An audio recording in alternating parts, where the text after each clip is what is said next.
All right, today we're doing a deep dive into something you've probably never seen, but you almost certainly rely on it every single day. We're talking about the wedge wire screen. Exactly. And our mission is to sort of pull back the curtain on this amazing and mostly invisible piece of filtration tech. And it's everywhere. I mean, from deep in a mine to oil and gas, all the way to cleaning the water you drink. And even on buildings, like as a design element. Yeah, as facades, wall cladding, the application range is just staggering. That is a huge range. Okay, so let's get into the engineering. What makes them so tough and so good at what they do? Well, the base material is key. It's stainless steel, wires and support rods. Right, for strength and corrosion resistance. Exactly, for Right. those really harsh environments. But the real genius, the sort of aha moment, is in the shape of the wire itself.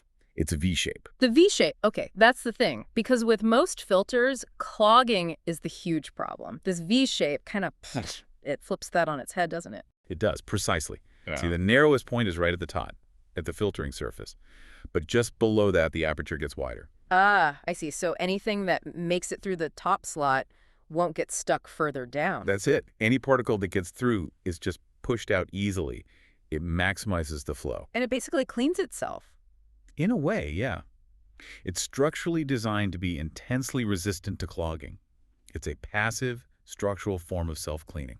That's brilliant. And we're also talking about incredible precision here. I saw in the source material that these slots can be as fine as 0.25 millimeters. Which is about the thickness of an average human hair. Just think Yeah. about that. Wow. That kind of consistency is what you need for true micron-level accuracy. And all of that translates into huge mechanical benefits. You get superior strength, amazing resistance to abrasion and corrosion, and they work in super high temperatures. So given that technical side, where do these things actually get put to work on the toughest, dirtiest problems? Well, their core job is separation, sizing, and filtration. So think big industry. Chemical plants, cement manufacturing, sugar refining, the paper industry. They handle everything from processing water waste to sizing metal particles. You mentioned brewing earlier. Right. They act as support grids at the bottom of sand lautering tanks, which are critical for separating the wort from the grain in big breweries. Okay, but what about the architectural side? That seems so different. How does that V shape help on the side of a building? For architecture, like with wall cladding, the V shape is chosen more for its aesthetic uniformity and its load-bearing strength. It's still super robust stainless steel, but the focus there is more on visual precision.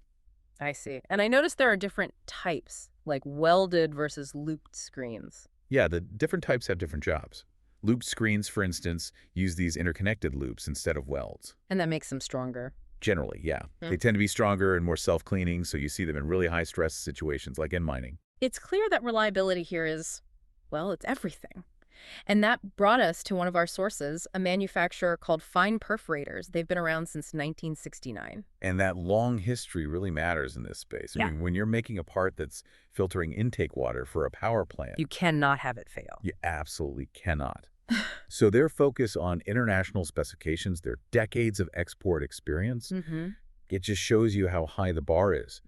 Global supply chains depend on these perfectly made, time-tested components. So when you boil it all down, what this means for you is that these wedge wire screens are these incredibly adaptable high-tech tools. And that special V-shaped design is really the hero. It's the key to their efficiency across pretty much every major industry you can think of. Which leaves us with a pretty big thought to chew on. Mm-hmm. If you think about it, our most critical infrastructure, getting clean water, refining sugar, you name it, it all depends on picking the exact right screen, the right profile, the right slot size. So the question to leave you with is, just how much does the stability of our entire global supply chain rest on getting that filtration perfect down to the micron? It's a tiny, tiny component with absolutely colossal implications.